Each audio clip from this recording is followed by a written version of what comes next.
everyone, and welcome to the Macabre Daily podcast. Today, y'all, we're going to talk about a super fun indie film that's coming out on March 3rd, Dark Distortion. Today, I have with me the writer and director Joseph Herrera, and one of the actors, we got Mitchell Maggard. Hi, everyone. How are you doing? Hello. Hi. Thank you for having us. Yes, thank you very much. Yeah, absolutely. This was such a fun watch. I'm really curious, how long did it take to film? Oh wow. We started in the summer of 2024 and our original shoot date was July to August, I believe. June to August. And then of course we had a pickup a year later for the ending. We reshot the whole ending. That's so cool. Oh my god, and I can tell like there's y'all were having fun filming that. I was like, wait a minute, a film of hot people? Sign me up, please. Yeah, as the director, I had some great visuals to look at and tell them what to do. I love this, and the color palette was just so perfect. It was aligning perfectly with your vision. I'm so curious, how did the casting process go? For the most part, we pretty much had everybody audition. I had certain people where I thought, "Oh, you'd be great for this," but I still had them audition. Um, yeah, how was it for you during the audition process? Yeah, I mean, it was really good. I feel like Joseph. I remember he reached out to me and said, "Hey, I have this part, and you'd be great for it." But he still made me audition, of course. But it was really smooth and it was a lot of fun. I think we really had a blast filming. I think the whole that summer, right? Oh yeah, it was fun. It was a Yeah, that learning was experience, but fun. Yeah.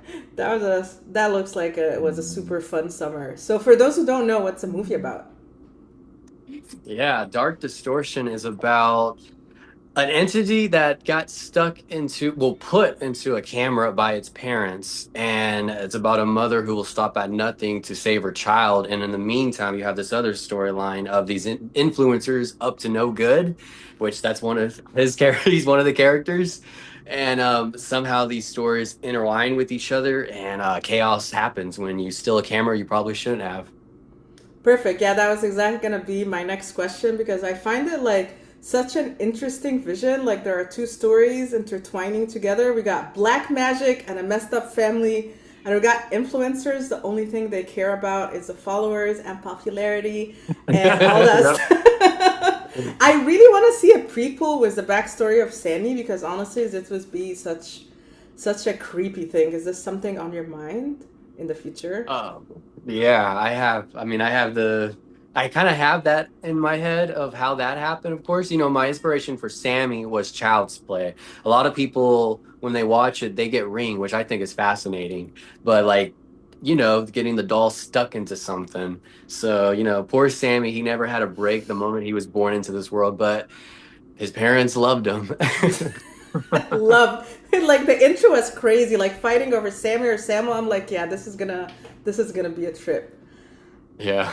And for you, Mitchell, like the role of Dimitri is so unique because in this whole influencer world, your role is like one of the most human ones. And when we see Nina, like one of the new characters that came in later in the film, she felt safe around you to share with her backstory. So I felt like you and Nina were the only two characters that had kind of a human side outside the influencer world. So I'm really curious to hear, how did you prep for this? And afterwards, Joseph, how was it planning this specific character? Yeah, I feel like Dimitri, I could really resonate with it and relate to it because I feel like I was kind of playing myself in that role, and with Nina, her and I even like offset, kind of vibed and kind of connected with each other just because I feel like we had just a lot in common, and it really showed up on film, which is, they describe it as chemistry, right? I mean, when you have chemistry with somebody, and it was almost like we were kind of playing ourselves, and outside of obviously the influencer only fan adult film stars. I mean, we don't do that, but it was just we connected, and it made playing Dimitri and Nina really easy. Sweet. And how about you, Joseph, adding this human side and creating Nina and Dimitri together?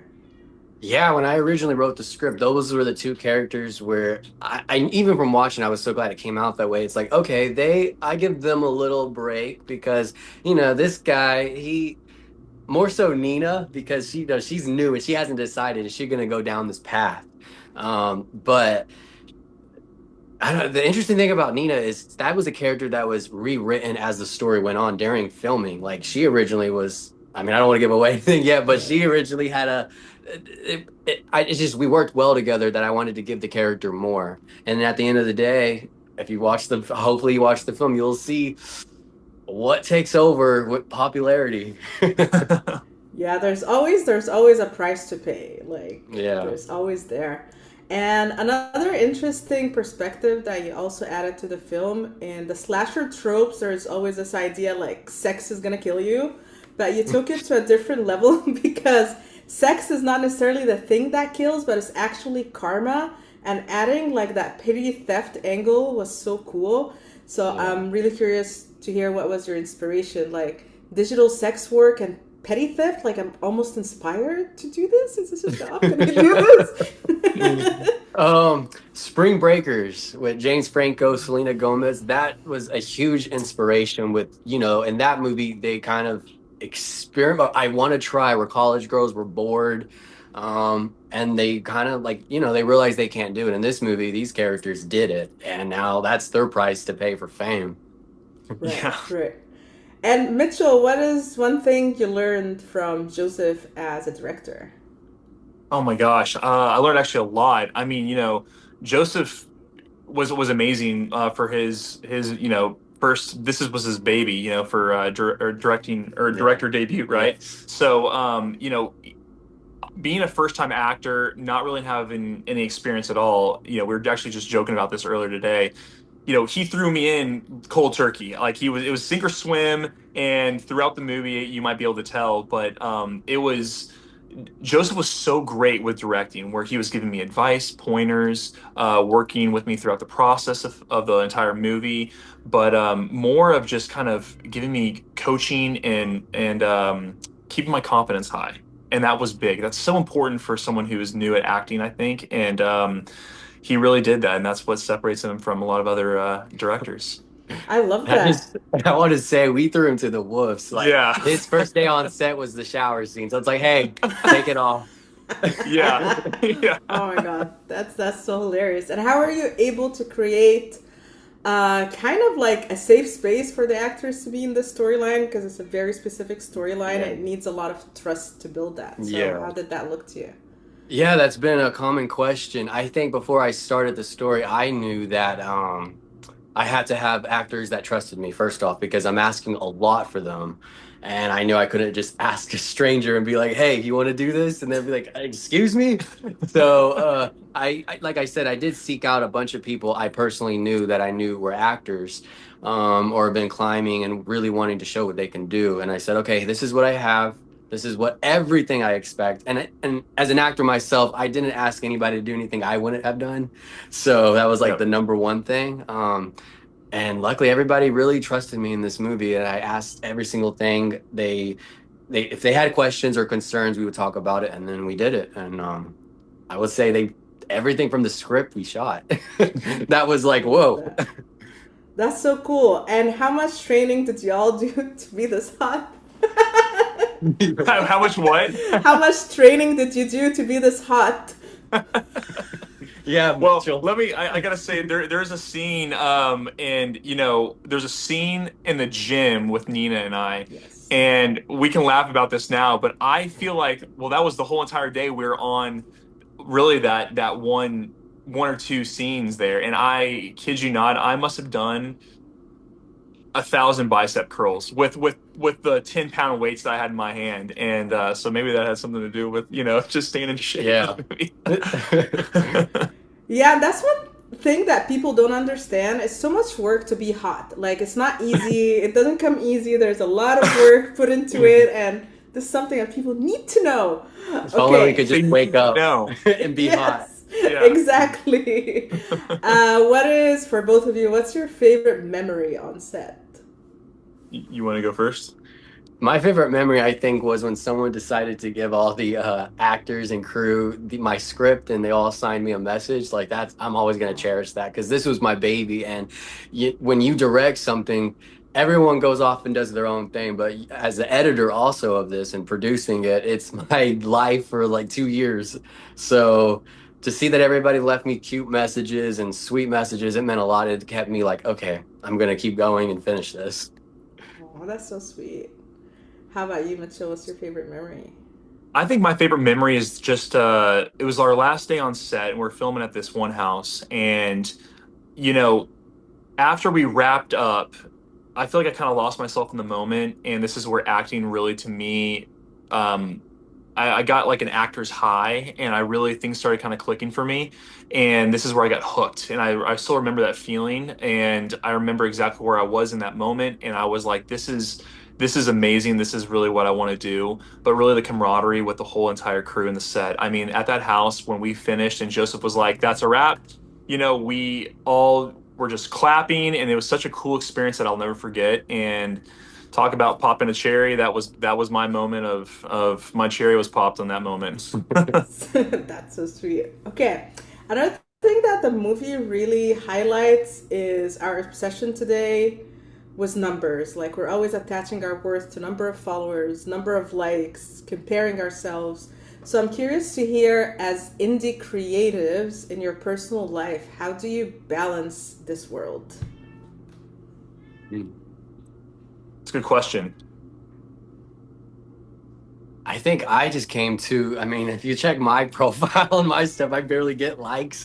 I just don't care anymore. I used to care so much, and I would actually just delete something if it didn't get any attention. I think that's also what helped me write this because I'm surrounded by a lot of like sets and likes mean a lot. Like it means more than some of these people, it means more than their family liking them. And I I think to see that you have to take yourself out of that, and I had to. I was okay with not being the popular person, but I'm gonna write about it, and that's what I did. That's awesome because it's really tough. Like it's really tough, but it's next level healing when you realize like I don't care. At the end of the day, we're really just doing art for ourselves, and people like it cool if they don't. Because at the same time, we're trying to fight algorithm. There's the Yeah. monster is the algorithm. Like it decides who's gonna reach you and what's gonna happen. Out of curiosity, Joseph, are you Gen Z? Are you both Gen Z or millennials? Yes. I'm the last. Okay. 97, right? Like Yeah, okay, whatever that okay, is. you're on the cusp, I think. I'm asking because the film has this also like face off between two generations. We got the representation of millennials was the camcorders. I don't know if y'all were that generation, but back in the day, things were good. I, And then you were? no, no, no. I see. I'm a millennial. I was born Okay. in '93, so I'm a little bit older. But the camcorder, hits home a little bit for me. I was like, this reminds me of the '90s, early 2000s. Yes. I can relate to this whole thing. Yes. So I'm curious, when you were writing this, were you also thinking about it as a generational clash? Oh, big time. Okay, so my biggest inspiration writing this was being a observant little kid in the early 2000s was those camcorders and the 90s horror craze and the teen craze. You had Dawson's Creek, Buffy, Mm. you had Scream. I know we did last summer Urban Legends. You had the WB. So of course I saw all that, and my inspiration of making this also was just 90s, like 90s teens. And but no matter what generation, I each decade I was going through, 'cause now I've been to like two, you always there's always a generation before who is fighting with the generation after. And I'm like, well, that'll be cool, let's do that, two generations clashing, but they all have something they want at the end of the day. Yep. Yeah, absolutely. How did it feel like seeing a camcorder again for you, Mitchell? The Oh, good it old was times. great because I feel like this movie really has such a deeper meaning, and there's been some articles that have already been written about Dark Distortion. It's been so great to just read those articles and how a lot of them are really spot on, and they're diving deeper into like kind of like what you're describing with the different generations that are a part of this, and seeing the camcorder.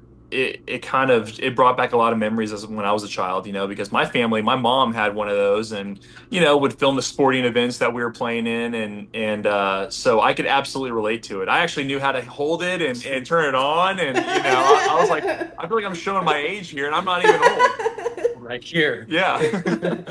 I love this. I think I was cleaning the other day and I found my first one from like, I don't know how many years ago, and I held it. I'm like, man, maybe I should film a horror movie on this thing. Bring back Yeah. the old times.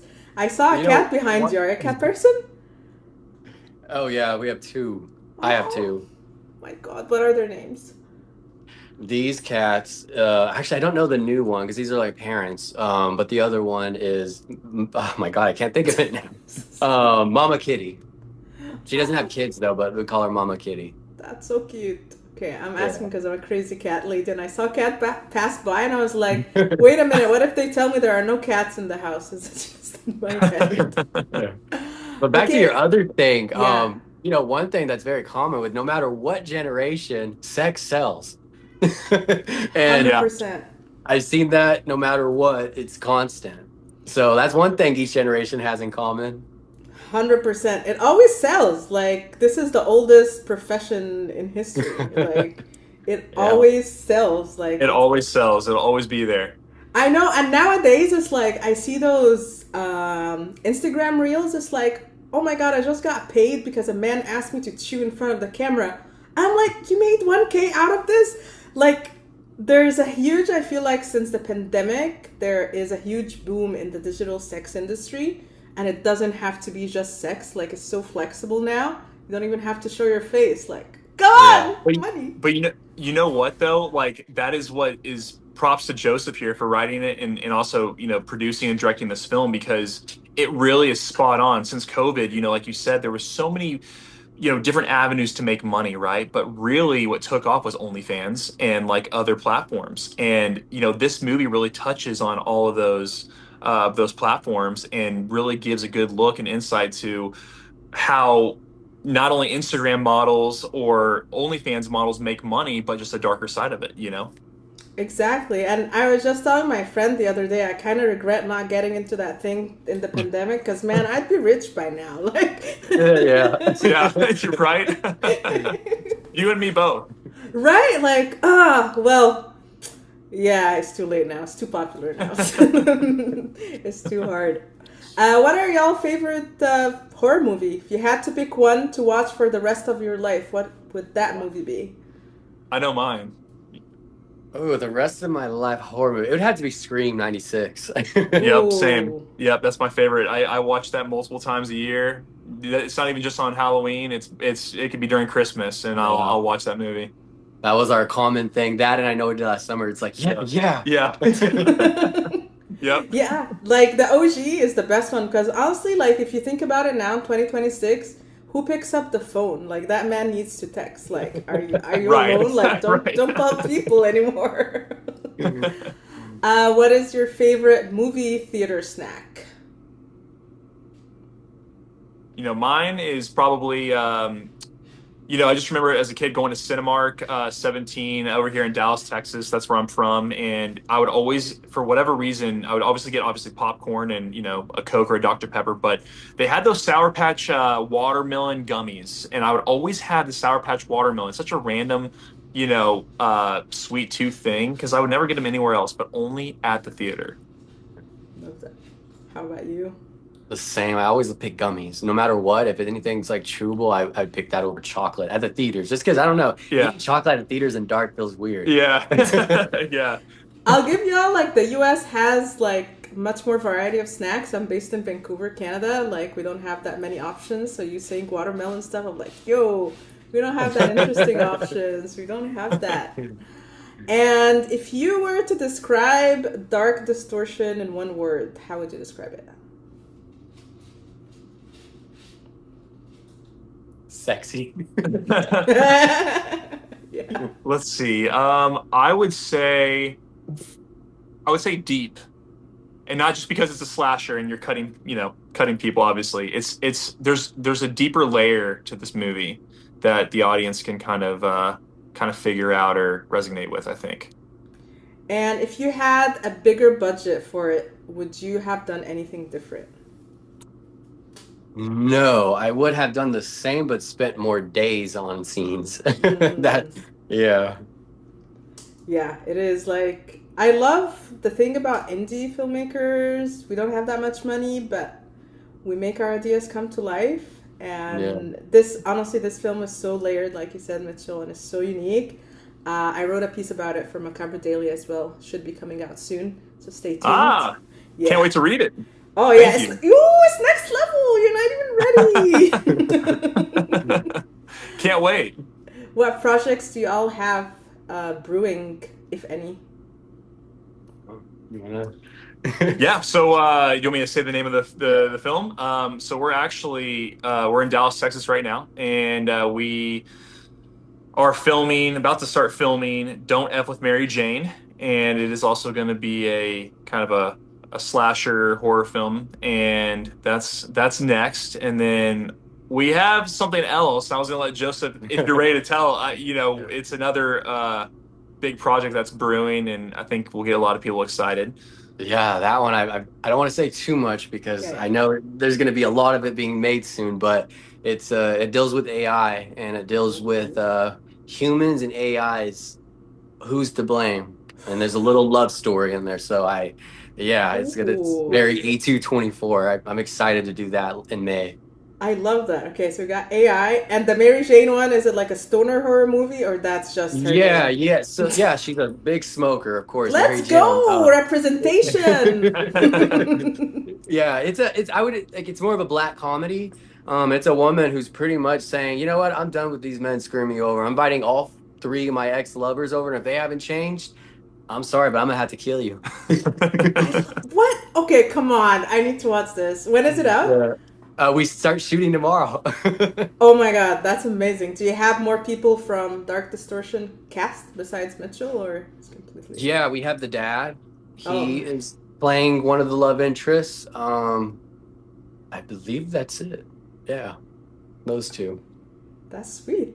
Yeah. And where and when can people start watching Dark Distortion? It will be, as they have been saying, available on March 3rd on VOD. As right now, I know it's Amazon. I always get confused. If I say Amazon Prime or Amazon Movies, I always No. Instagram has like 30 like different Amazon movie accounts. Um, and then it will be on Tubi, and then it will be if you have an Apple TV, it'll be on your Apple TV, and potentially, if it does really well, let's get it on Peacock. So please watch. Let's Yes, freaking fingers go. Y'all crossed. gotta watch. It's sexy, it's hot, it's very inspirational. Yeah, one last thing before we go. What is one tip you would give to emerging filmmakers or actors just starting up? They have an idea, but they have no money to make the idea come to life. Yeah, I think for actors, I think listen, if I can do it, anybody can do it. I think it's coming from the modeling side of things, I feel like if you have a passion for something, don't let anyone or anything get in your way. If you really have a dream, go out there and do it because you can do it. I believe that if you really want something bad enough, you're going to find a way. And that's the truth. Absolutely. That's beautiful. How about you, Man. Joseph? Yeah, this guy has inspired me a lot by just stepping in and just doing it. I know personally knowing him, I know he's super nervous, but like if he says he's gonna do it, he does it. And I'm like, okay, well then nobody should have an excuse. But yeah, I'm kind of the same. Like if you want to do something, the only one stopping you is you. When I started out in this business, I couldn't land an acting gig. So I said, all right, well, I'm gonna show them. I'm gonna do something for $5. Like just show them and put it on my YouTube. And that kind of started this roller coaster. I love that. And where can people find you on Instagram? You can find me at Mitchell Maggard. It's just my first name and last name fully spelled out. And you can find me on Instagram, Facebook, YouTube, just Joseph Herrera. But in the Joseph, it's a zero because Joseph Herrera's already taken by somebody in Canada, actually. Whoa! Okay, let's find them. Well, awesome, guys. Was lovely chatting with you, and I can't wait for the world to see your movie next week. It's March 3rd. Yes, thank you very much. Yeah, thank Thank you you. for Have a having lovely us. day. You too. Bye.